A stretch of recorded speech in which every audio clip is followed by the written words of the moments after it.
대부분 사람들은 문제 없는 인생을 꿈꾸며 살아갔는데요. 실제로 문제 없는 인생이 있는가 하는 아주 좀 근본적인 질문을 가끔은 할 필요가 있는 것 같습니다. 사도행전 6장을 지금 저희들이 살펴보고 있는데요.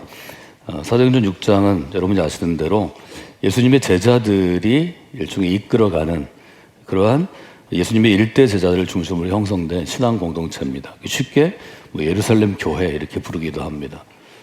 예수님께서 이 땅 가운데 제자들을 남기시고 베드로와 야고보와 요한과 같은 나중에 사도로 불리우는 제자들이 목회하는 이끌어가는 일종의 교회였습니다. 사도행전 6장 1절에 보면 그때의 제자가 더 많아졌는데 말하자면 제자의 숫자가 불어났습니다. 요즘 우리 용어로 하면 날마다 부흥하던 공동체입니다. 여러분 사도행전 2장 3장에서 보시는 것처럼 베드로와 야고보와 요한과 같은 사도들이 지나가면 손을 대면 병자가 낫고 또 놀라운 이적들이 행해지는 성령의 능력이 아주 강하게 역사하는 공동체였습니다. 사람들의 마음이 열려져서 교회 안에 밥을 먹지 못하는 이들 또 옷을 헐벗는 이들을 향해서 자기의 전 재산을 처분해서 가난한 성도들에게 나누어 주는 일이 매주 있을 정도로 아주 역동적인 또한 공동체이기도 했습니다. 근데 이처럼 날마다 부흥하고 성령의 역사가 강하게 일어나고 사랑의 교제가 풍성한 공동체에도 여전히 문제는 있다는 것을 사도행전 6장 1절은 우리에게 알려줍니다. 1절은 이렇게 계속되죠. 헬라파 유대인들이 자기의 과부들이 매일 구제에 빠짐으로 히브리파 사람들을 원망하니 라고 기록되어 있습니다. 이처럼 은혜와 또 하나님의 능력이 충만한 공동체에 원망하는 마음이 있었고 또 헬라파와 또 히브리파가 서로 분열되어 있고 갈등이 있다는 것을 우리가 보게 됩니다. 제가 어린 시절부터 아주 오랫동안 많이 들은 이야기가 초대교회로 돌아가자 이런 일종의 슬로건입니다. 근데 정말 초대교회로 들어가면 우리가 원하던 그런 이상향의 교회가 우리를 기다리고 있을까요? 우리가 초대교회로 돌아가면 거기는 정말 지금 우리가 경험하는 여러 가지 어려움이나 갈등이나 문제들이 초대교회는 없을까요? 제가 초대교회를 오랫동안 공부하고 연구해 왔습니다. 저는 신약을 전공했는데요. 신약 중에서도 초대교회가 형성되는 일종의 초기 기독교 형성사와 바울 신학이 제가 주로 공부하던 분야입니다. 초대교회가 정말 문제없는 교회였을까? 문제없는 목회자만 있을까? 문제없는 성도들만 있을까? 이런 질문을 하면 문제 있었다고 답할 수밖에 없습니다. 예루살렘 교회는 크게 나누어서 두 그룹이 있었는데 한쪽은 히브리파 유대인들이고 한쪽은 헬라파 유대인들입니다. 앞에 우리가 구분한 일종의 네이밍, 이름에서 알 수 있듯이 살고 있는 환경과 문화적인 차이가 있습니다. 히브리파 유대인들은 유대 땅 안에 말하자면 유대인들에게는 본토에서 자라나고 생활하는 사람들입니다. 여전히 히브리 말을 잘 알고 있고 모세의 토라, 율법을 중시하고 전통을 좀 중시하는 그룹이었을 것입니다. 또 한 그룹은 어떤 연유로 본토를 떠나서 살던 유대인들입니다. 전문적인 용어로 우리가 디아스포라 유대인이라고 부릅니다.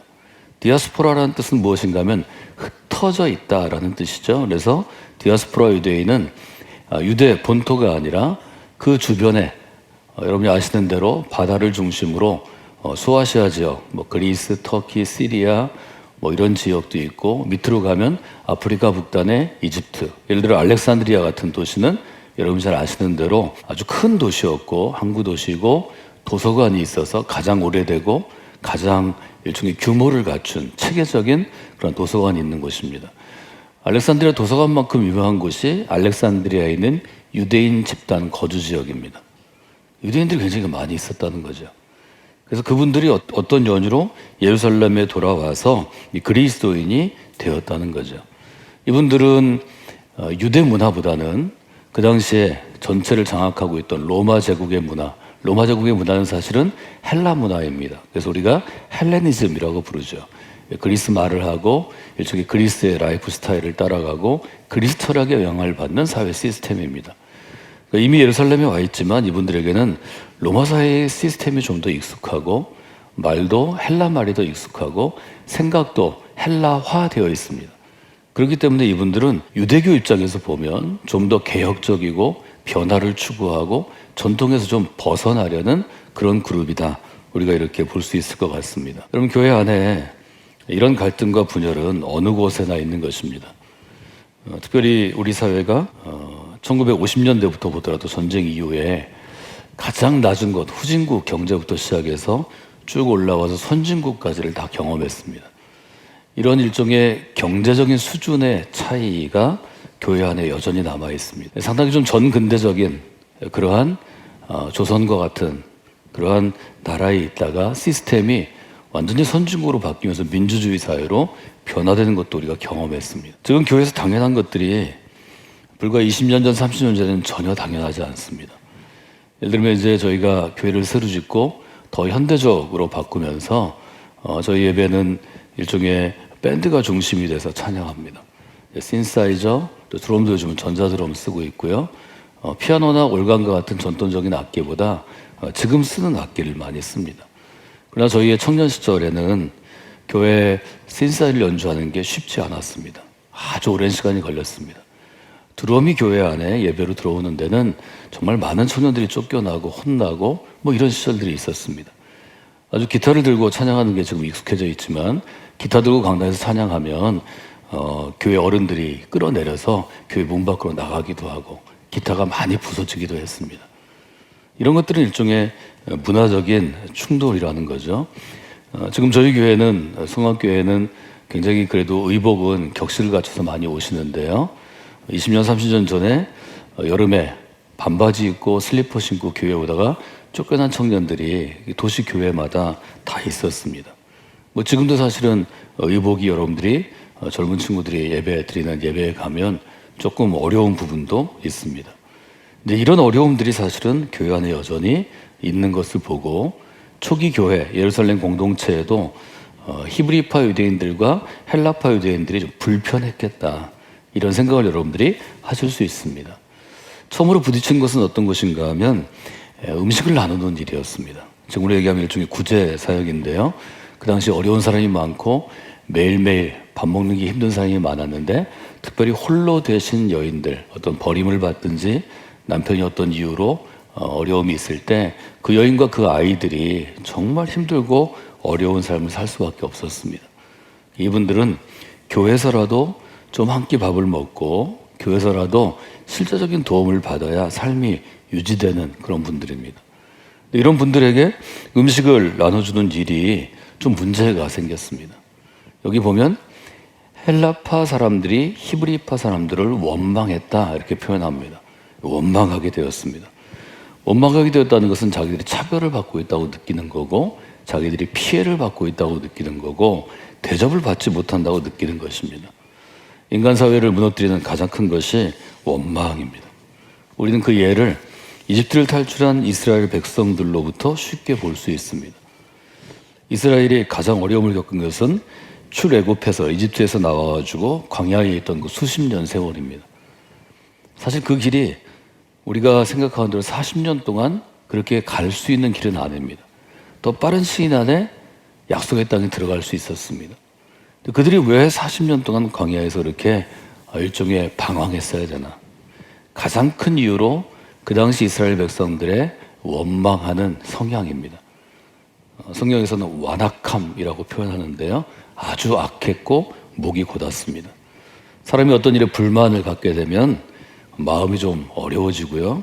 또 불평하다 보면 공동체 안에서 무엇인가에 대해서 혹은 상대편에 대해서 원망하는 마음을 품게 됩니다. 이것은 우리의 마음의 집을 넘어뜨리는 큰 요소입니다. 우리 신앙의 집도 이 원망이 쉽게 넘어뜨릴 수 있습니다. 그래서 우리가 사도행전 6장을 통해서 이런 어떤 문제, 지금 구제사역 가운데 공평하게 나누어지지 않은, 분배되지 않는 것에 대한 문제들을 바라보면서 우리 신앙이나 또 교회를 바라보는 과정들을 여러분들이 돌아보시면 좋을 것 같습니다. 첫 번째로 생각할 것은, 아주 중요한 건 어떤 것인가 하면, 문제없는 인생이나 문제없는 공동체나 문제가 없는 장소가 없기 때문에 문제를 대하는 태도가 참 중요하다는 것입니다. 정말로 중요한 것은 문제를 대하는 태도입니다. 왜냐하면 문제는 어려운 것입니다. 문제를 안고 있으면 고통스럽습니다. 문제가 해결되기까지는 이 일들을 하는 게 쉽지 않습니다. 그래서 문제를 대하는 태도를 우리가 좀 점검해보고 사도행전 6장에서 먼저 배울 수 있으면 좋겠습니다.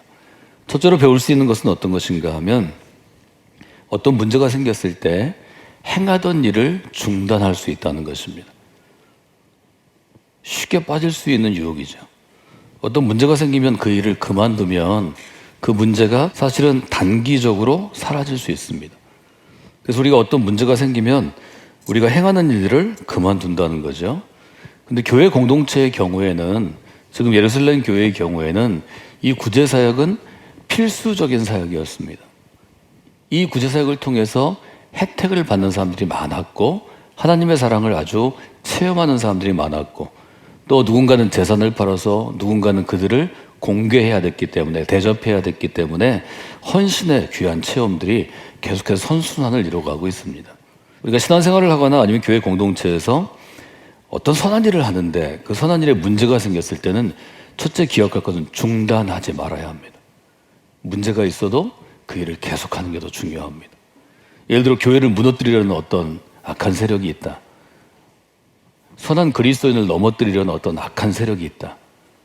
예수님께서 사단이라고 표현한 악한 세력을 우리가 한번 가정해 본다면, 선한 일을 계속하는 교회에 선한 일을 중단하게 하려면 어떤 게 좋을까요? 선한 일을 하는데 선한 일을 중단하십시오, 플래카드를 써붙이면 선한 일을 하는 기쁨이 있는데 중단할까요? 선한 일은 계속될 것입니다. 그러나 선한 일을 하는 사람들 사이에 문제와 갈등을 계속 일으킨다면 결국 그 문제 때문에 사람들이 뒤로 물러서게 되고, 그러면 선한 일이 결국 중단될 것입니다. 예루살렘 교회도 마찬가지였을 것입니다. 이 구제사역을 중단한다면 여러 연유로 혼자서 가난하게 살아야 된 여인들과 그 여인들의 자녀들이 그날 굶을 수밖에 없습니다. 자녀들이 노예로 팔려갈 수 있습니다. 여인들이 길거리로 나갈 수 있습니다. 그것들을 멈추게 하는 일인데 그것들을 중단할 수는 없죠. 그래서 선한 일은 계속해서 계속돼야 한다는 것을 우리가 다시 한번 사도행전 6장을 통해서 생각해 볼 수 있겠습니다. 두 번째로 생각해 볼 것은 어떤 것인가 하면 일종의 문제의 본질적인 부분, 근본적인 부분을 파악해야 한다는 거죠. 여기 지금 누가 원망하고 있나요? 일을 하는 사도들이 일이 많다고 원망하는 게 아닙니다. 이들이 먹을 음식을 주기 위해서 자기의 재산을 팔아서 교회 공동체에 헌신한, 드린 사람들이 원망하는 게 아닙니다. 지금 원망하고 있는 사람들은 그 음식을 먹는 사람들입니다. 즉 도움을 받는 사람들입니다. 이 점도 우리가 잘 생각해야 합니다. 구제를 받고 있는 사람들이 지금 원망하는 것입니다. 오히려 주는 사람, 베푸는 사람, 나누는 사람은 원망하지 않는다는 거죠. 그래서 우리가 교회 공동체 안에서 어떤 일을 행할 때는 여러분들이 할 수 있으면 베풀고 주는 역할을 감당하는 그러한 사람들로, 이것은 경제적으로 넉넉하기보다는 마음과 믿음이 넉넉한 그러한 사람들로 살려고 자꾸 노력하시는 게 좋습니다. 여러분 새해가 그런 새해가 되시기를 원합니다. 주는 기쁨이 충만한 새해를 여러분이 맞으시기를 바랍니다. 문제가 아주 심해지면 저는 예를 들어 문제 없는 교회는 없다 이렇게 써붙이기도 하지만 고린도전서 10장 13절을 아주 여러 번 읽고 또 자꾸 암송하고 저한테 적용하려고 합니다. 고린도서 10장에는 이런 구절이 있습니다. 사람이 감당할 시험 밖에는 너희가 당한 것이 없으니, 감당할 만한 시험을 준다는 거죠. 하나님은 미쁘셔서 너희가 감당하지 못할 시험 당하는 것을 허락지 아니하시고, 하나님이 내게 시험을 주실 때는 감당할 시험을 주시고, 혹은 내가 감당할 능력이 없으면 그 시험을 감당하도록 능력도 주신다는 거죠. 세 번째 부분은 같이 읽으면 좋을 것 같습니다. 시험 당할 즈음에 또한 피할 길을 내사 너희로 능히 감당하게 하시느니라. 여기서 말하는 시험은 고통과 시련과 어려움, 고난입니다. 그러나 어떻게 보면 어떤 문제도 우리에게 그런 시험이 될 수 있죠. 지금 예루살렘 교회가 이런 시험 가운데 있었고 베드로를 비롯한 12사도가 이 시험을 풀어야 합니다. 이 시험에 뭔가 해결책을 내야 합니다. 문제를 풀어가는 과정을 통해서 우리의 실력이 성장하듯이 교회 공동체는 문제를 해결하는 과정을 통해서 더 성숙한 믿음의 공동체로 성장합니다. 영적인 리더십, 우리 한 사람 한 사람의 그리스도인들은 이 문제를 해결하는 과정을 통해서 영적인 리더십이 성장합니다. 그러니까 개인의 믿음이 성장한다기보다는 우리가 한 사람의 그리스도인으로서 예를 들면 공동체를 섬기는 어떤 임원이나 저처럼 목회자가 되면 리더십 능력이 중요한데 영적인 리더십이 성장하게 된다는 것입니다. 이 점을 여러분들이 두 번째로 생각하시면 좋을 것 같습니다. 세 번째로 생각할 것은 이런 문제가 있었을 때 예루살렘 교회 공동체를 이끌었던 예수님의 제자들, 사도들이 문제를 어떻게 해결하고 있는가를 보는 것입니다. 2절에 이렇게 되어 있죠. 12사도가 모두 제자를 불러서 우리가 하나님의 말씀을 제쳐놓고 접대를 일삼는 것이 마땅치 아니하니. 문제가 생긴 다음에 12사도가 모여서 서로 논의했을 것입니다. 자기의 생각을 나누고 토론하고 어떻게 할까 머리를 맞대고 지혜를 구했을 것입니다. 홀로 있을 때 아마 묵상했을 것입니다. 기도했을 것입니다. 그리고 또 모였을 때 여러 가지 생각들을 했을 것입니다. 주로 이런 생각들을 하지 않았을까요? 하나님은 왜 우리를 통하여 예루살렘의 교회 공동체를 세우셨는가? 왜 이런 많은 사람들을 그리스도의 십자가 밑으로 모이게 하시고 성도들을 주셨는가? 그 가운데 우리는 사도로서 혹은 리더로서 어떻게 해야 되는가? 그리고 우리는 성도들을 실제적으로 어느 정도로 돌봐야 하고 어느 정도로 삶의 해결책을 줘야 되는가? 뭐 이런 근본적인 문제들을 계속 질문했을 것입니다. 이런 질문이 10개가 되고 20개가 돼도 마지막에 남는 것은 저는 하나라고 생각합니다. 지금 우리에게 무엇이 중요합니까? 결국 신앙에 있어서 신앙 공동체를 할 때 우리의 신앙생활을 이끌어가는 원칙은 이 점입니다. 예수님이 자주 질문하시던 질문인데요. 너는 무엇이 중요하다고 생각하느냐? 무엇이 중요합니까? 여러분 주일마다 이 새해 여러분 예배 가운데 나오실 때 우리가 묵상하는 말씀을 통해서 또 제가 여러분과 함께 나누는 이 설교자의 언어를 통해서 여러분이 계속 이 질문 앞에 서기를 원합니다. 지금 내게 무엇이 중요한가? 그리스도에서 나에게 무엇이 중요한가? 지금 내 인생의 이 시점에서 이 타이밍의 이 과정에서 무엇이 중요한가? 이 점은 여러분들이 계속해서 질문하시면 하나님께서 중요한 것을 알게 하십니다. 저는 이것을 좀 큰 의미에서 지혜를 주신다 이렇게 표현하고 싶습니다. 잠언이나 전도서나 시편이 얘기하는 하나님 주신 지혜는 바로 여기로부터 오는 것이 아닌가 하는 생각을 저는 하게 됩니다. 무엇이 중요합니까?를 질문할 때 하나님께서는 중요한 것을 알게 하십니다.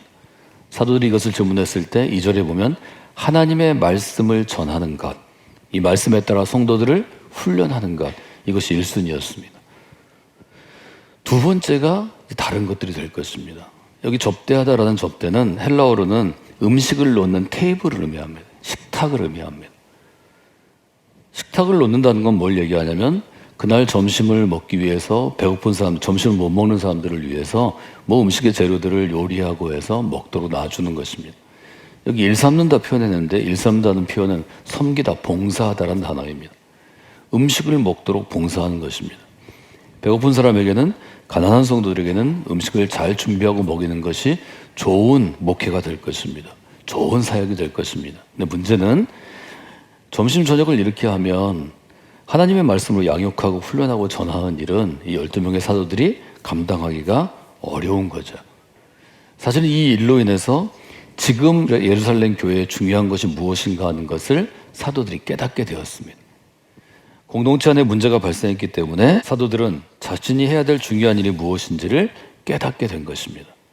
이 점을 여러분들이 한번 생각해 보시면 좋을 것 같습니다. 3절에 보면 형제들아 너희 가운데 성령과 지혜가 충만하여 칭찬받는 사람 7을 택하라. 우리가 그 일을 그들에게 맡기고.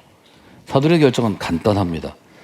3절과 4절에서 동사를 찾아서 우리가 정리해보면 두 동사를 찾을 수 있죠. 하나는 택하다, 선택하다입니다. 하나는 맡기다입니다. 사도 대신에 이 일을 감당할 수 있는 사람을 선택하고 그 다음에 이 일을 맡겨라. 이것이 예루살렘 교회가 문제를 해결하는 가장 지혜로운 방식으로 찾아낸 일종의 하나님의 지혜였습니다. 남은 문제는 이 사람을 어떻게 선택할 것인가입니다. 누구를 선택할 것인가. 그래서 오늘 저는 설교의 제목을 누구입니까? 선택을 받은 사람이라고 써보았습니다. 사도행전 6장에는 세 가지 조건이 등장합니다. 첫째, 성령과 지혜가 충만한 사람, 3절에 있습니다. 두 번째, 칭찬받는 사람. 이것은 공동체로부터 칭찬을 받는 사람이라는 뜻일 것입니다. 세 번째, 5절에 믿음과 성령이 충만한 사람. 이것이 이제 선택받는 사람의 예루살렘 교회가 세운 기준이었습니다. 우리는 누구에게나, 특별히 신앙생활을 오래도록 하는 사람은 내가 존경하는 선배 그리스도인이 있습니다. 선배 그리스도인 없이 신앙생활을 하는 것은 저는 어렵다고 봅니다. 많은 분들에게 어떻게 하면 신앙생활을 잘할 수 있을까, 이것을 설교도 하고 강의도 하고 글도 쓰면서 제가 지금까지 한 중에 제일 좋은 방법은 내가 정말 존경하고 존중하는, 혹은 배우고 싶어하는, 닮고 싶어하는 선배의 뒷모습을 보면서 계속해서 걸어가는 것입니다. 그분이 돌아가셨을 수도 있고 생존하실 수도 있지만 그분의 뒷모습을 따라가면서 참 배우고 생각하는 것이 많이 있습니다. 제가 지금의 신앙생활의 모습을 이룬 것은 하나하나 그분에게 10시간을 배웠다든지 일일이 얘기했다기보다 그분의 뒷모습을 쭉 따라가면서 보고 체험하고 느낀 것들이 지금의 제 신앙의 모습을 형성했다고 저는 고백할 수 있을 것 같습니다. 여러분들이 성황교회 믿음의 공동체에서 이 새 믿음의 길을 걸어가시면서 아주 좋은 선배 그리스도인들의 뒷모습을 주의 깊게 보시고 또 그 뒷모습을 따라서 잘 배우시면 좋을 것 같습니다. 사도행전 6장과 7장에서 선택을 받은 사람의 모델로 추천하는 사람이 스데반입니다. 여러분 잘 아시는 최초의 순교자이기도 합니다. 스데반은 어떤 리더라고 우리가 뒷부분에 읽은 8절 이하에서 이야기하는가 하면 두 가지를 성경이 얘기하는데, 8절은 은혜와 권능이 충만한 사람이었다 이렇게 표현합니다. 9절과 10절로 가면 지혜와 성령으로 말하는 사람이었다 이렇게 표현합니다. 그럼 앞에 있는 7명의, 우리가 7집사라고 부르는 최초의 리더들을 선택한 것과 스데반이 선택을 받은 것들을 기준으로 한번 여러분들이 비교해 보시면 좋을 것 같습니다. 12사도는 인간이 선택한 게 아닙니다. 주님이 선택하셔서 교회 지도자를 세우셨습니다. 그러나 그 다음에 지금 우리 스데반으로부터 시작해서 여기 이름이 나오는 7사람은 교회 공동체가 선택한 사람입니다. 그 앞부분에 조건, 성령과 지혜가 충만할 것, 칭찬받을 것, 믿음과 성령이 충만할 것. 스데반을 향한 평가, 은혜와 권능이 충만한 사람이었고 지혜와 성령이 충만함으로 지혜와 성령으로 말하는 사람. 저는 오늘 설교를 여기서 마무리하면서 여러분들이 이 세 가지와 두 가지의 기준을 놓고 이게 어떤 걸 의미할까 좀 생각해 보시면 좋겠습니다. 여러분이 생각하고 또 여러분 주변에 누군가의 뒷모습에서 이런 요소들을 여러분이 좀 파악하고 뽑아낼 수 있을 때, 그때 제가 정리해 드린 것보다 훨씬 더 여러분의 실제의 그리스도인의 삶에 영향력을 줄 수 있을 것 같습니다. 이런 여러분이 좀 숙제를 가지고 과제를 이번 한 주는 좀 풀어보시면 좋을 것 같습니다. 그리고 나서 우리가 다음 주에 스데반이 이런 선택을 받을 정도로 은혜와 권능이 충만하고 지혜와 성령이 충만했던 그런 이유는 무엇이었을까? 이 점을 생각하면 훨씬 더 선택하시는 사람, 공동체, 교회 공동체의 선택을 받은 사람이 갖고 있는 그리스도인의 삶의 특성이 잘 드러나리라, 저는 그렇게 생각해 보았습니다. 그래서 우리가 다음 주에는 한 주간 동안 고민하시고 스데반이 선택을 받은 이유를 한번 저희들이 성경을 통해서 사도행전 6장과 7장을 통해서 한번 살펴보면 훨씬 더 유익한 우리의 성서 읽기가 되고 또 말씀의 나눔이 되리라 생각합니다. 여러분이 숙제를 잘 풀어오시기를 바랍니다. 기도하겠습니다.